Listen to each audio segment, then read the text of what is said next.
president of the United States has committed.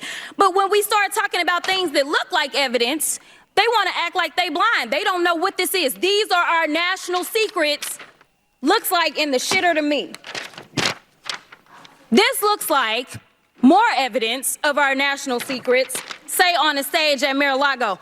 When we're talking about somebody that's committed high crimes, it's at least indictments.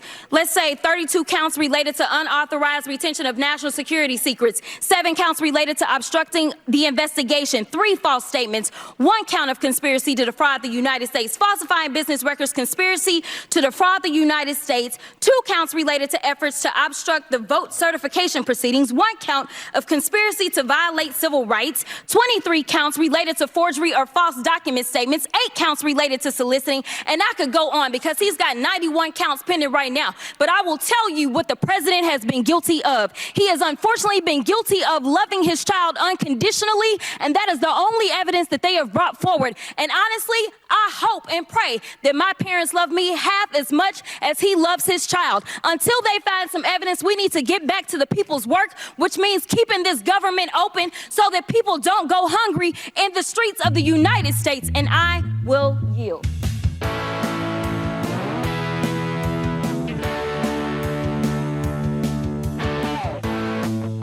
Our opening clip was Congresswoman Jasmine Crockett of Texas speaking truth to the Kremlin Caucus show trial in the House.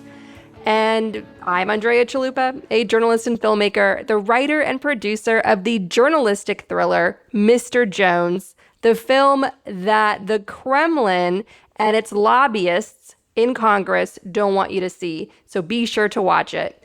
A reminder, we're going to attempt a bonus live stream at 4 p.m. Eastern on Thursday, October 5th for our Patreon community. I'm going to be sharing some fun Fox News stuff that I heard from a former insider. It's stuff we already know, but it's just when you hear it from the horse's mouth, we got to talk about it. So I'm going to share it live stream for our Patreon community, as well as on Instagram, because I'm trying desperately to wean us all off of the cesspool of Twitter, which a European Union report called the largest outlet for Russian disinformation is having a real-world effect on elections in Europe. If you look at what happened in Slovakia with the pro-Kremlin party coming to power in Slovakia, there's rampant disinformation in countries like that. It's not just hitting us here in the US. And there's wonderful reporting, which we'll share in the show notes for this week's episode, by NBC News, by the wonderful Ben Collins, who's one of the best reporters on the authoritarian beat in the US, looking at the grand master plan of Elon Musk destroying Twitter because that's where we had our power. I said that from the jump before the deal went through. I said Peter Thiel, the far-right libertarian PayPal mafia dystopian tech Bond villain, wanted to tank us just like he had tanked Gawker. And we had to go. We were having too much fun and having too much power, and Twitter's just become a nightmare. And the latest, of course, like Zelensky being mocked viciously when he is the world leader that refused to abandon his people. He had a ride out of Ukraine. He could have gotten himself and his family out and just let Ukraine fall. This was a moment of such terror and uncertainty, and yet Zelensky stayed. He did not have to stay, but he chose to stay. This was a war, I promise you, the West did not want.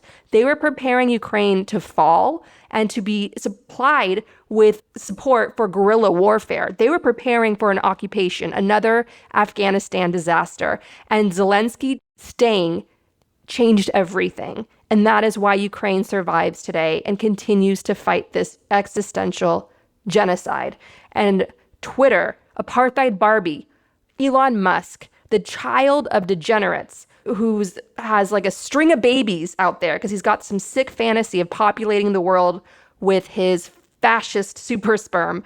Okay, like he mocks Zelensky at a time of continued crisis for Ukraine because the disinformation war waged by Russia, being amplified by the fashionable fascists on the far left and the far right, is working. Ukraine fatigue is everywhere. The Kremlin has absolutely entrenched itself in the U.S. Congress, right? That's what we've seen here with Matt Gaetz's whole January 6th redux movement and trying to oust McCarthy and holding up aid to Ukraine and making it this secretive deal and Zelensky's Ponzi scheming billions is all a bunch of bullshit. That's how far gone we are. Remember my last episode? Hypernormalization. None of this is normal. This is a crisis. This is World War III being fought by the Russians on U.S. soil. The Nazis are back. The Nazis are homegrown. They've taken over some of our favorite places. And so what am I getting at? I'm getting at we're going to attempt a live stream on Instagram. So I'm going to just blast some information out there about Fox News, sharing some insights there that I've heard recently that I think are worth chatting about. I'll try to answer whatever questions I can. I then need to rush into a car and make my way home and see my family because, I am dealing with a family situation. I will stream for as long as I can on Thursday at 4 p.m. Eastern, and that will be part of this week's bonus show for Patreon supporters who keep our show going. If you want to never miss an episode of Gaslit Nation, get all of our shows ad-free, invites to exclusive events, and more, make sure to subscribe at patreon.com/gaslit. That's patreon.com/gaslit. Thank you to everyone who keeps our show going. And as a thank you to our community, we're giving out a signed copy of the Gaslit Nation graphic novel, Dictatorship, It's Easier Than You Think, a wild romp into the inner workings of how to become and try to stay a dictator and how to overthrow one. So the thank you gift to our Patreon community this month, the book is going out to Anne, last two initials EL. Congratulations, Anne. You know who you are because you reached out to me saying, give me a book. And so I'm giving you a book. That's how outgoing I am. Okay, you want a book? Ask me for a book. I'll give you one as a thank you if you're on Patreon for our community. So you get a book, Anne. You're the winner for this month. I may have already given out 2 books already. I don't know for this month, but whatever. You get one. Thank you, thank you, thank you. And they're signed by both me and Sarah. And back by popular demand, my popular demand, the Gaslit Nation Halloween radio play contest.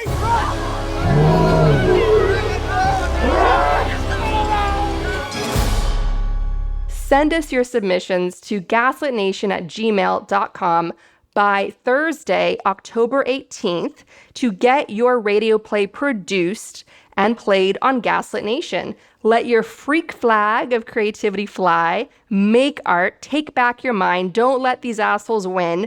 Be creative in the face of all their destruction and nonsense. And just celebrate yourself. Celebrate all the little things, all the little urges, all the little voices, all the fun intuition and insights in you. Channel it all in your art. Send us a spicy, beautiful, weird, fun, ridiculous, subtle, not so subtle radio play by October 18th to gaslitnation@gmail.com. The one rule is keep it 5 pages max, since these are pretty intense to produce. There's a lot of detail that goes into it. And if you have submitted a play in the past, we've read them all. So we're going to go back through and look at some ones from last year and the year before, and we'll reach out to you if you're the winner.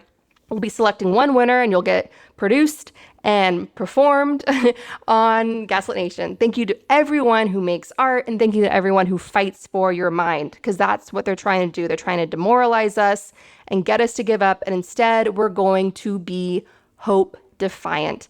That is how we win. It is an endurance race.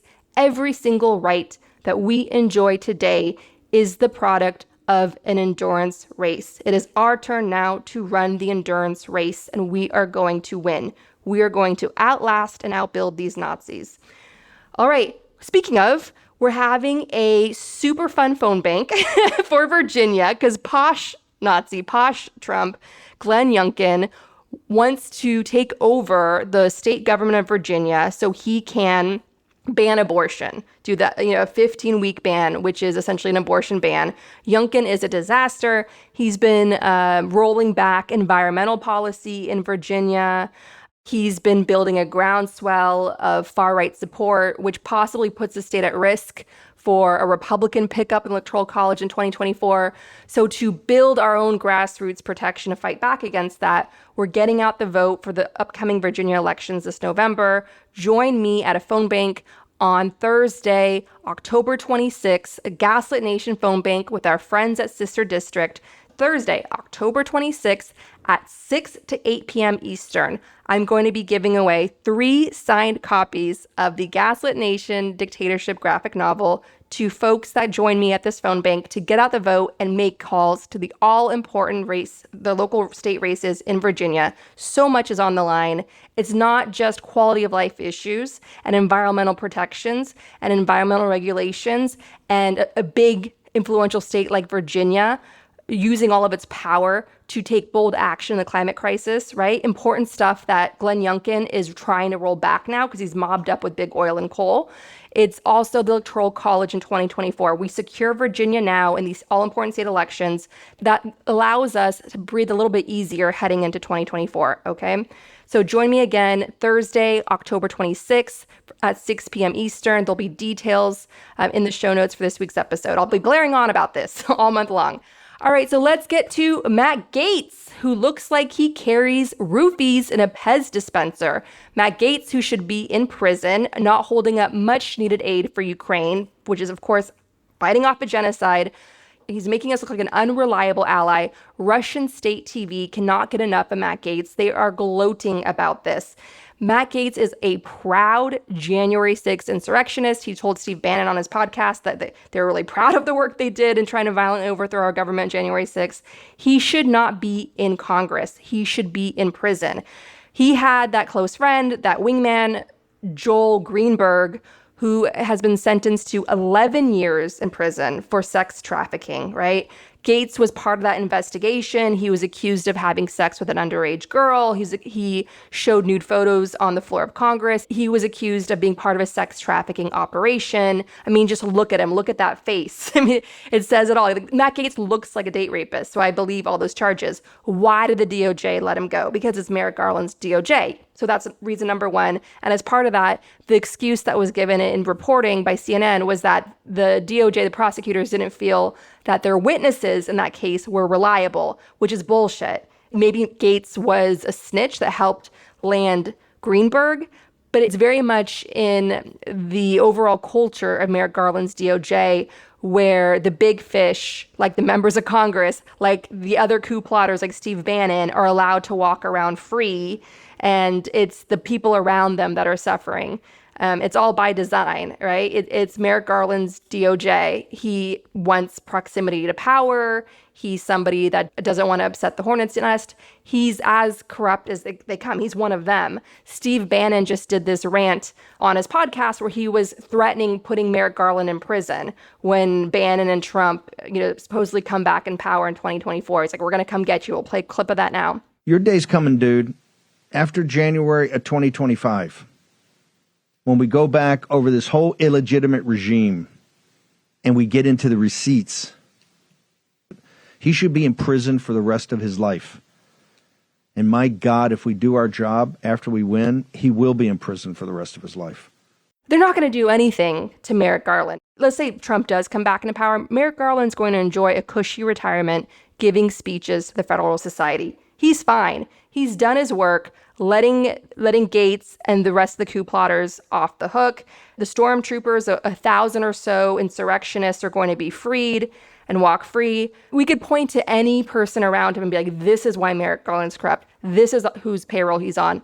No, Merrick Garland is continuing in a long tradition of the DOJ letting criminals, like letting elite impunity run rampant. The DOJ did this when Wall Street executives crashed our global economy. They let them all off the hook. No one got arrested except for like one minor person for some minor issue down the line. And then Wall Street got a socialist bailout from the American taxpayer after wiping out fortunes, after wiping out retirements, after wiping out savings accounts. And all those Wall Street executives ran free, right? Ran rampant, and they're doing it all again. That's who Merrick Garland represents, that proud tradition of elite criminal impunity. He's on 60 Minutes preaching about protecting democracy when not actually practicing it. And now here we are with Matt Gaetz being allowed to hold up much needed aid for Ukraine that is fighting for survival, where children are being raped in front of their parents. Tens and tens of thousands of kids have been kidnapped into Russia, the real QAnon conspiracies going on there. And Republicans are fine with it because they are ultimately the party of the real QAnon. It's all projection with their accusations. Hey everyone, I want to share a special offer with a wonderful sponsor, HelloFresh. We all know that with the crazy schedules we're all keeping these days, it's easy to fall into a dinner time recipe rut.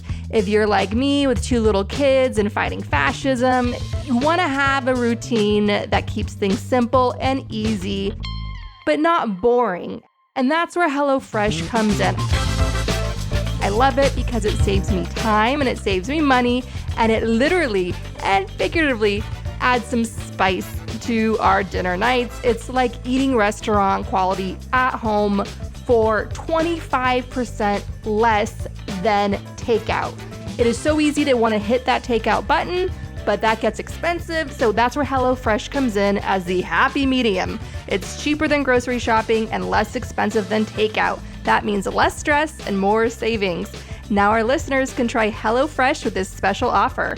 Go to hellofresh.com/50gaslit and use code 50gaslit for 50% off plus shipping. So go now, try it today. I highly recommend it. I love it. It saves you time and money. And it's fun. So go to hellofresh.com/50gaslit and use code 50gaslit for 50% off plus free shipping. Check out the link in the show notes for this week's episode. HelloFresh, America's #1 meal kit. What needs to be done now? If we had a real DOJ, we would have Gates and others being investigated for being on the payroll of dark Russian money. If Clarence Thomas, who's been ruling from the Supreme Court like he was a kept man, and it turns out he was, of Nazi memorabilia enthusiast Harlan Crow, funneling all this money to him when he had cases going before Clarence Thomas, it's obvious Gates and these others in Congress aren't doing this for free. They are too cynical to work for free. They are not interns of the Kremlin. They are clearly on some Russian dark money. They need to be investigated for that.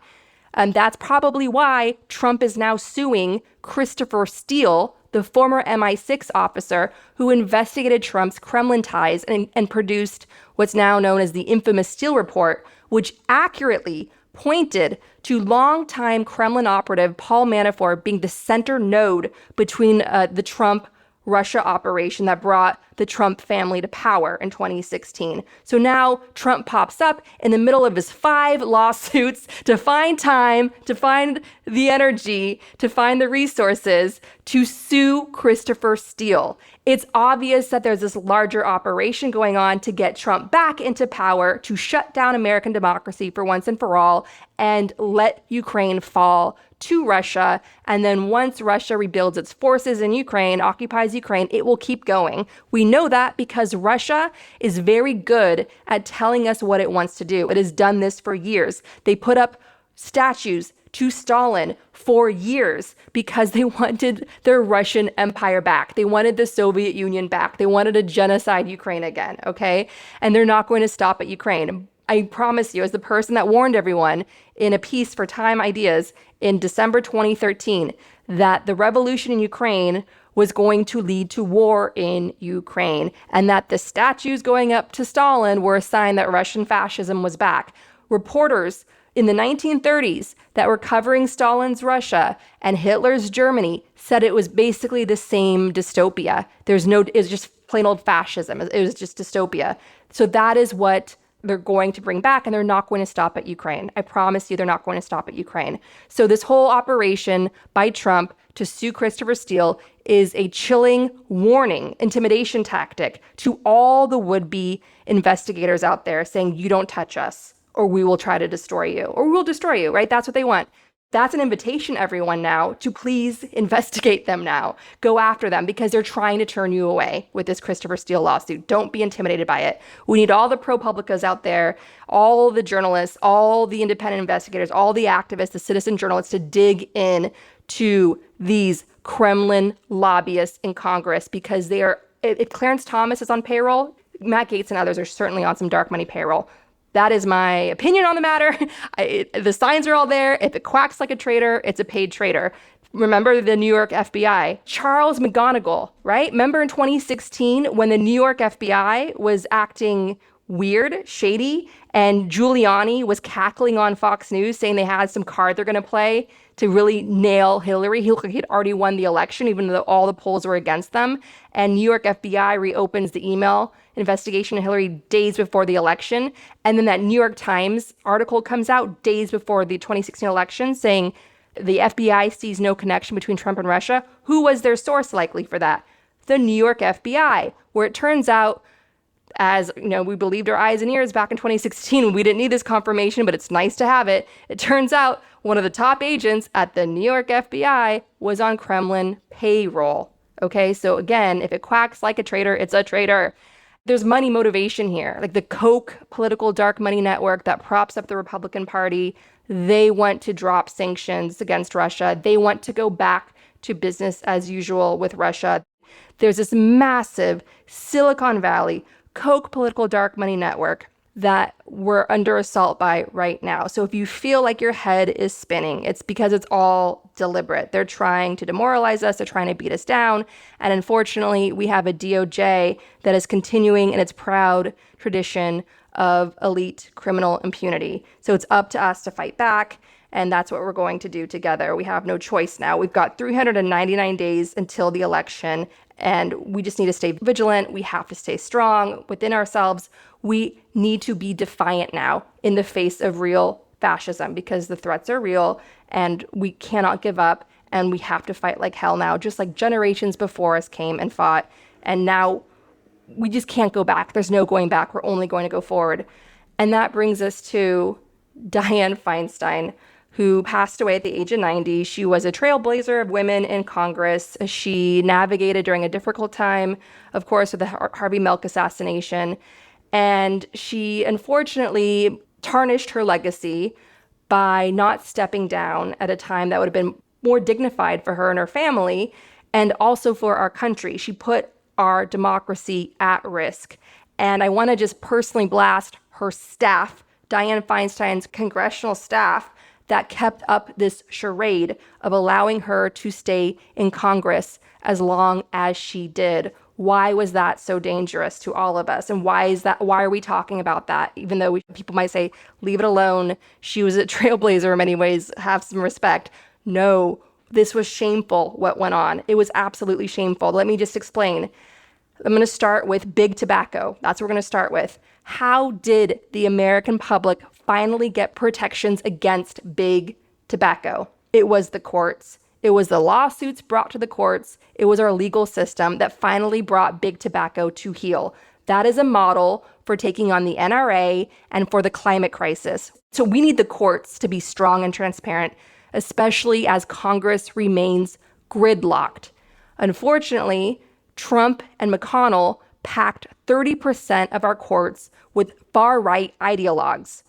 Feinstein, staying in office, slowed down Biden's ability to appoint judges. And that's according to Dick Durbin, the chair of the Senate Judiciary Committee. You may have heard on online memes going out there that Biden appointed more judges since JFK.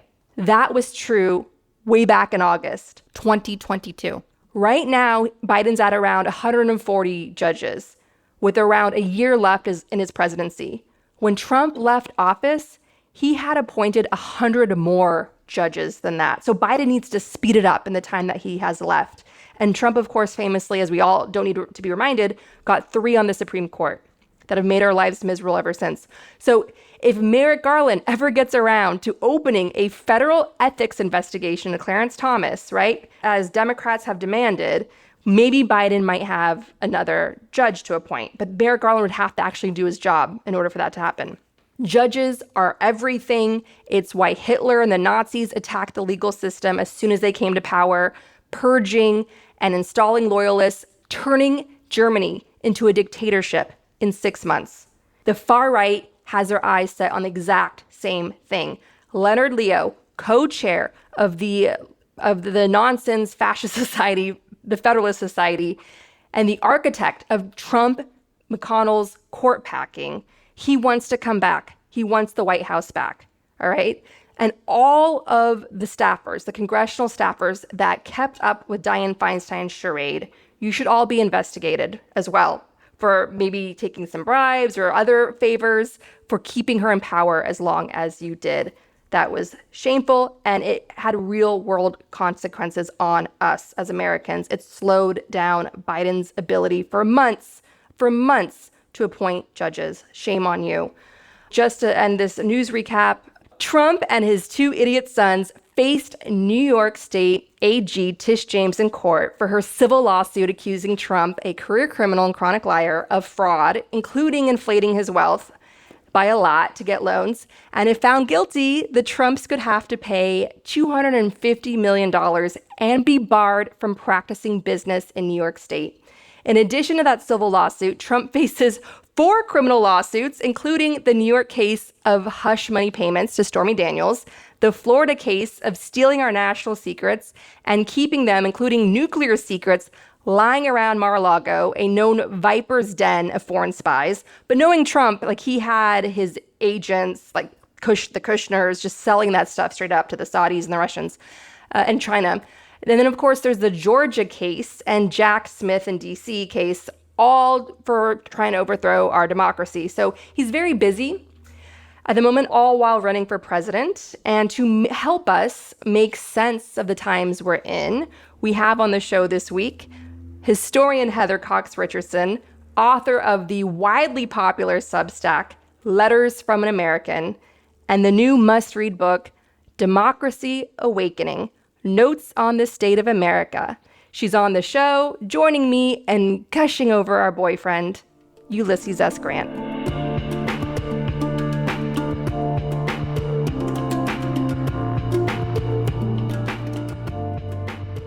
First things first, Heather. Ulysses S. Grant. Go.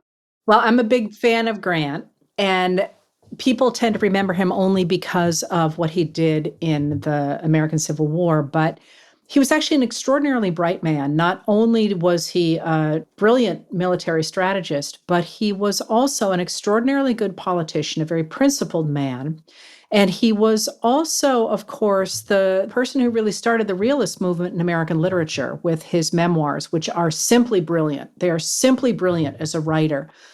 He is misremembered a lot because there was a political hit that was done on him before the 1872 election, and historians and people who study that period tend to focus on the newspapers and what the newspapers said about him, but that was all part of the attempt of a group of newspapermen to bring him down. The actual accusations they were making were not substantiated ever in the court of law, which is sort of illuminating for this moment. But all that said, here are the things that I like best about Grant, aside from the memoirs and aside from the fact he won the Civil War and aside from the fact he tried to protect Black Americans in the South, is that he was a really ordinary guy in person. He did have a drinking problem when he was bored. If he was on campaign, he didn't drink, but when he was off campaign, he did drink too much. He adored his wife, absolutely adored his wife, Julia Dent Grant. And my favorite story about that is the pictures that we have of Julia are side two because she didn't like to be photographed straight on because she had a lazy eye that she thought made her look unattractive. And it could have been corrected by surgery. But of course, in those days, that could also involve losing an eye because they didn't understand about germs or anything. So when he started to get famous, she wrote to him and said she was going to have the surgery done so that she would look better to be with him. He's quite a handsome man. And he wrote back this passionate letter in which he said, "Don't do anything to change your appearance. I love you the way you are. And I don't care what other people think. So don't you think about doing something you're afraid of because of what other people think, because I adore you." And he also, the other stories I love about Grant are that if you look at the pictures of him from the war, he's very, very slight. He's thin, and his men worried a great deal about him because he essentially lived on coffee and pastries during the war. The pictures that you see on the currency, for example, or in later years when he's president, he's huge. And people don't realize that that's a space of a very few years. And the difference there is that once the war was over, he started to eat again. But until he died, in that day and age, they believed you needed to eat meat. So they always put meat in front of him. But he couldn't eat meat unless it had been cooked so entirely thoroughly that there was no juice in it at all. because if he saw the juices from meat on a plate, it reminded him of the battlefield. He cared a great deal about what had happened to his men. And the other piece that I really love about him is that he was just doing his job. He was a brilliant man, obviously, but my favorite story of all about him is that the morning of the surrender at the Appomattox courthouse, he had had a migraine all night and hadn't been able to sleep. And so when he woke up in the morning, and I just love this because how many of us have those days when you just think you cannot get out of bed because you've got a migraine, or because you were up all night, or because you can't face what's coming at work, or because you're fighting with your significant other or whatever. And he hadn't slept all night. He'd been wrapped in mustard plasters, which irritate your skin, to try and make his headache better. And so he gets out of bed and he reaches to the floor and he picks up the clothes that are on the floor, which again, sorry, but how many of us have done that? And he just gets up and he goes to work because he has to. And that's the day that Lee recognizes that he can no longer protect his Army of Northern Virginia, and he surrenders. And I just love that moment of, like, it's not pomp and circumstance. It's not, my God, I'm going to win today. It's dragging yourself out of bed with a migraine, which if you've ever had a migraine, this is a whole new kettle of fish from headaches. And he just gets up and he does the best he can because it's his duty and his job to do the best he can. And that to me just encapsulates him more than any of the victories or the presidency or anything else. He just kept doing his job.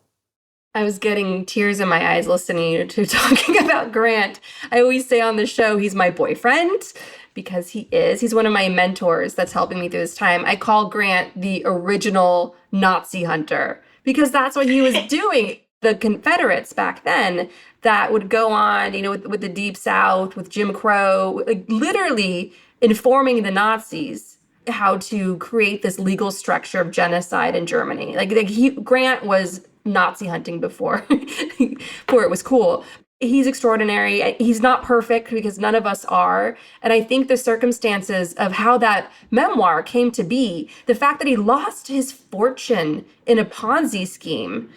He was a huge celebrity, right? And I'm telling our audience this because I know I'm not telling you this, Heather, but he was this huge celebrity in his day, global celebrity.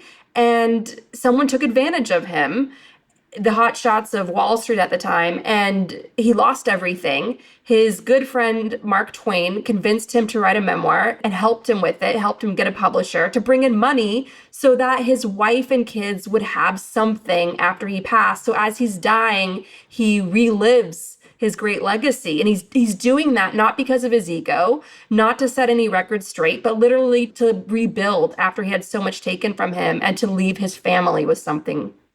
So how did you fall in love with Grant? Well, first off, how do you not fall in love with Grant? But it was this is going to be like the whole episode. I'm just letting everyone know.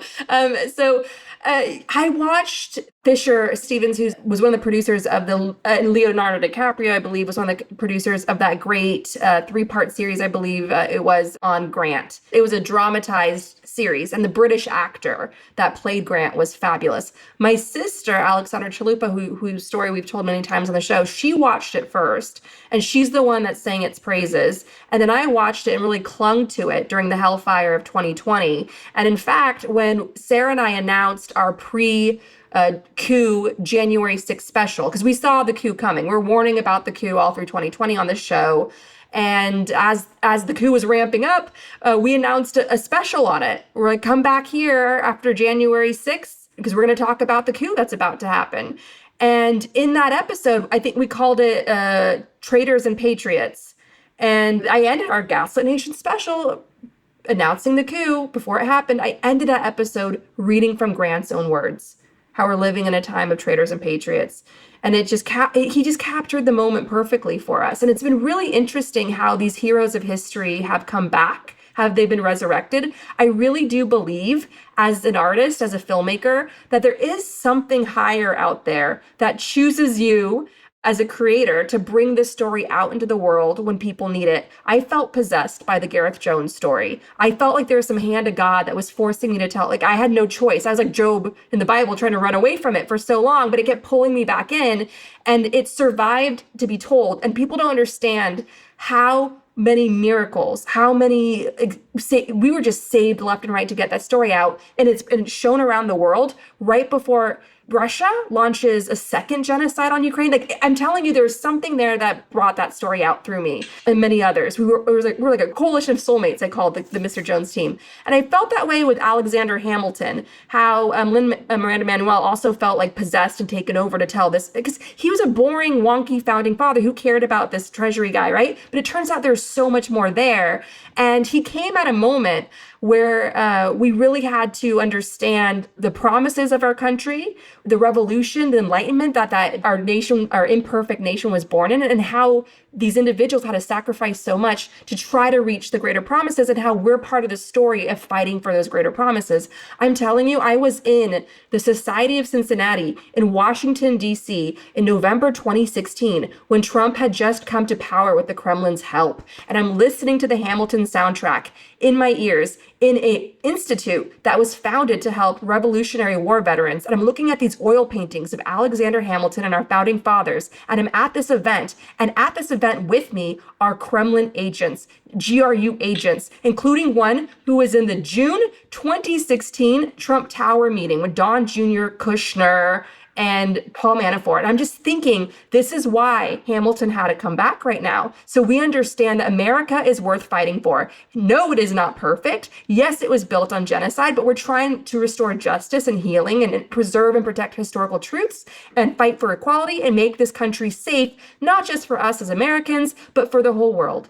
That must have been an amazing meeting to be at. One last thing about Grant before we go forward with all the other modern stuff.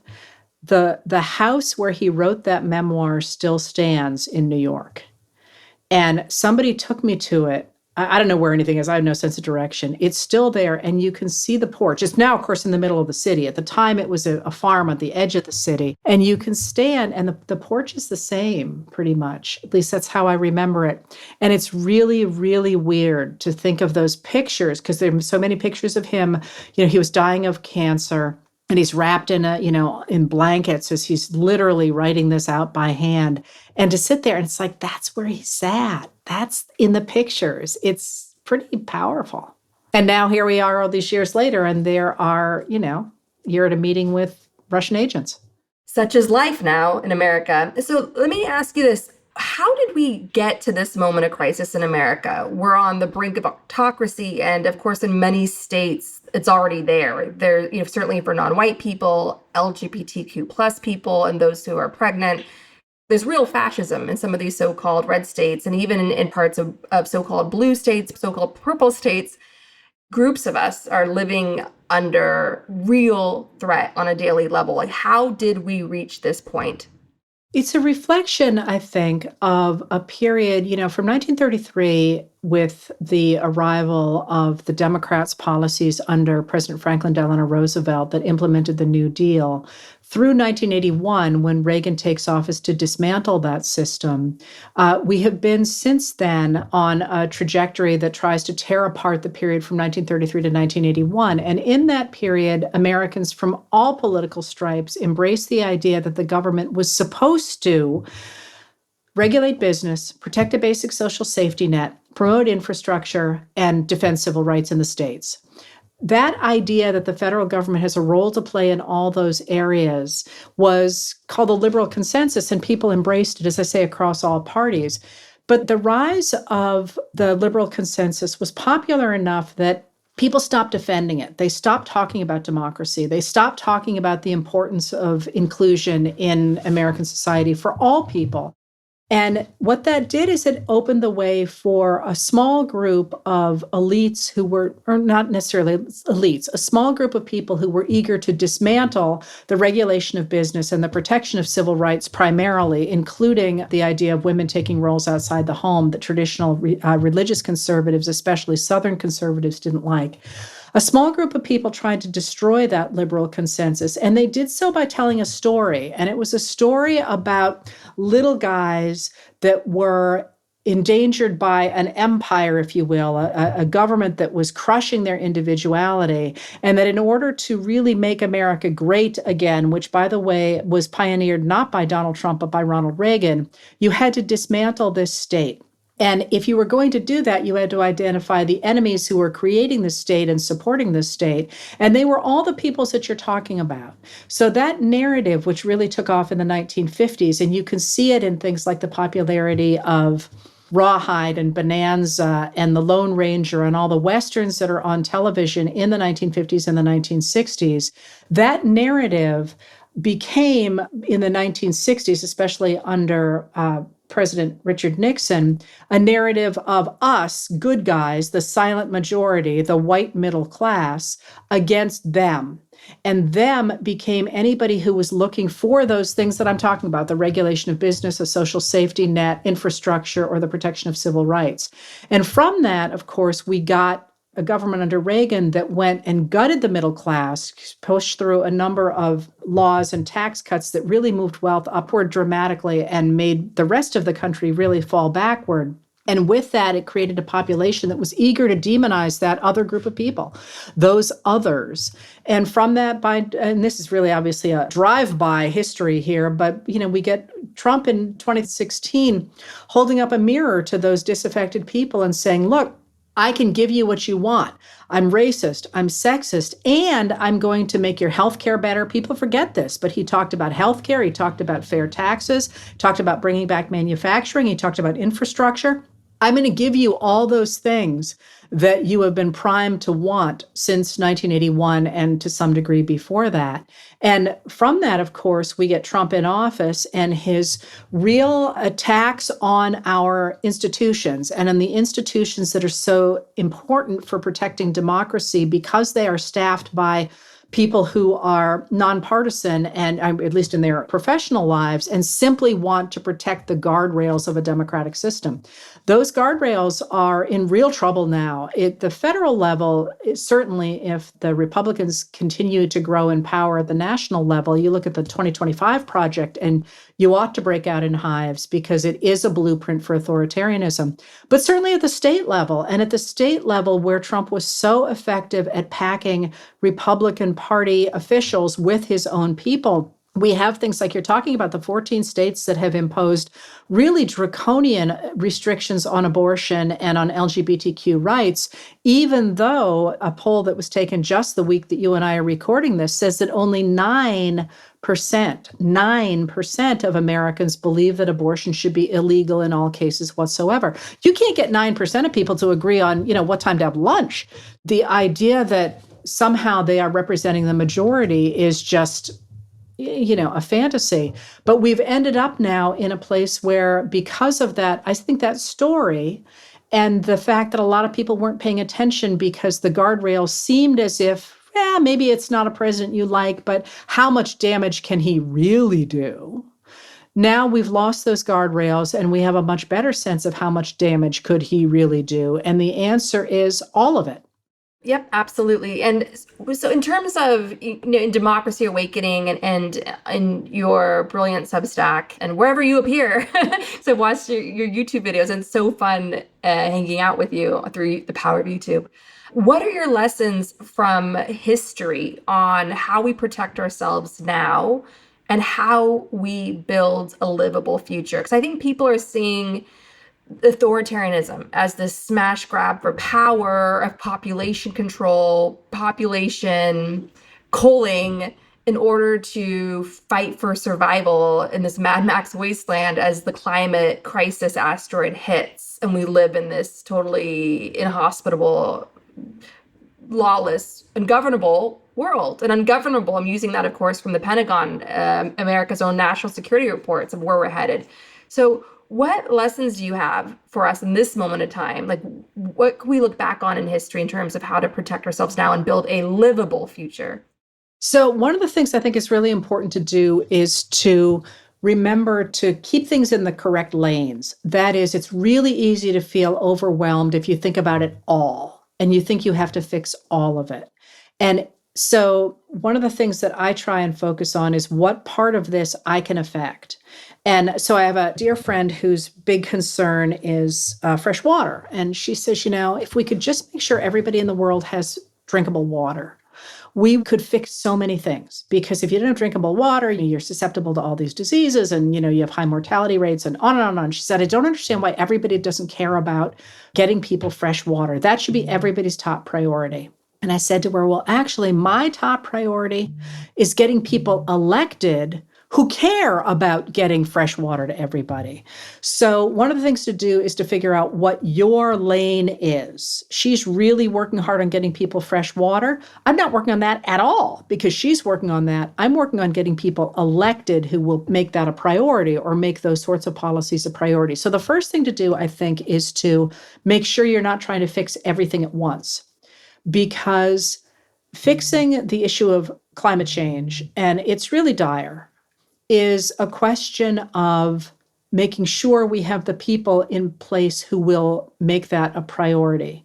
Because if we get rid of the governments that are making it a priority because we're upset about the entire system, it's not a win. The idea of replacing the institutions that are working on those issues, very imperfectly, but working on them. I mean, the Biden administration has invested far more in climate science. It's a historic investment in climate science than anybody has before. And it feels to me like we're in one of those zeitgeist moments that you were just identifying for Hamilton, for example, that everybody recognizes now that something has to be done, but it's going to take more push to make sure enough gets done, because we're certainly not there yet. But tearing down those who are working imperfectly is not an answer, because what we're going to get is the people who simply want to continue to rake in as much money as they possibly can from fossil fuels.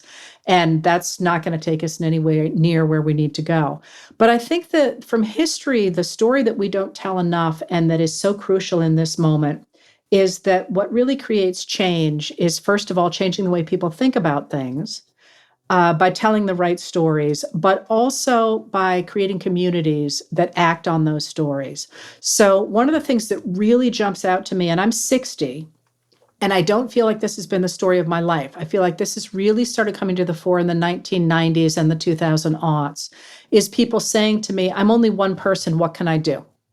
And the answer to that is find another person. Because the reality is, we would not be in the place we are in the United States today with an attempt of a small minority, and they are a small minority, to take power by manipulating the system and by creating violence against the rest of us, if they were a majority. By definition, if you're a majority, you don't need to suppress anything, because you can rely on voters, for example, to keep you in power. One of the reasons the Democrats want to keep making sure a lot of people can vote is they know what they want to do is very popular.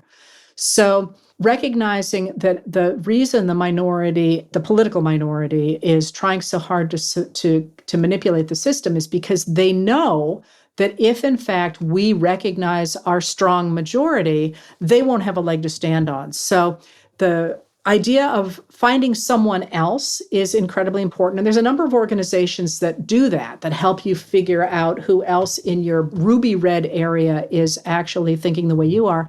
But also then recognizing that what has always created change in the United States is two things. One is an economic system that's fair. And that sounds like a really funny thing for me to say, but if you look at any of our civil rights movements, they come in times of economic prosperity in which there's not a huge gap between the people at the bottom and the people at the top. So one of the reasons I'm always focusing on tax policy, which sounds like, what? You care about climate change, so you're focused on tax policy? If people feel like they've got enough to eat, they're willing to share with other people. That's the bottom line. So that is always a predicate to making sure we get positive change in this country. The other one, though, is transparency. That is, if you think about the civil rights movement, and people tend to focus on Rosa Parks, for example, not being willing to go to the back of the bus. But what really made Rosa Parks is she was a secretary for the NAACP, the National Association for the Advancement of Colored People, which was formed in 1909. And it's a biracial coalition, a multi-religious coalition, a multi-political coalition designed to make this country a democracy once and for all. And they're very clear about organizing in 1909 as a reflection of the fact they're trying to mirror Lincoln's birth 100 years before. They organize, not technically, but they say they organize on his birthday. And what they do is They don't simply work in the courts for the expansion of civil rights, although they do that as well. They always talk in public, in very public ways, about things that are not fair, about atrocities, about people being killed, about rapes, about the ways in which the laws as they existed at the time, especially in the American South, the Jim Crow laws, were themselves a perversion of American democracy and were actively creating circumstances in which white men largely could enact atrocities, could hurt people, could rape people, could murder people, could put their eyes out, could do all sorts of things that white Americans didn't want to look at. They insisted on keeping those front and center. And at the end of the day, once people understood what was happening through a community that was highlighting those things, they did the right thing. We get the civil rights movement. First of all, we get the Reconstruction, but we also get the civil rights movement from white men who are the ones who are voting in that period, which, people tend to forget. But how did they get to a place like that? They got to a place because they looked at the things that the community that was inherent in the NAACP was highlighting and refusing to let them look away from any longer. So the idea that we can't change things is just not borne out by our history, even in the face of extraordinary disadvantages.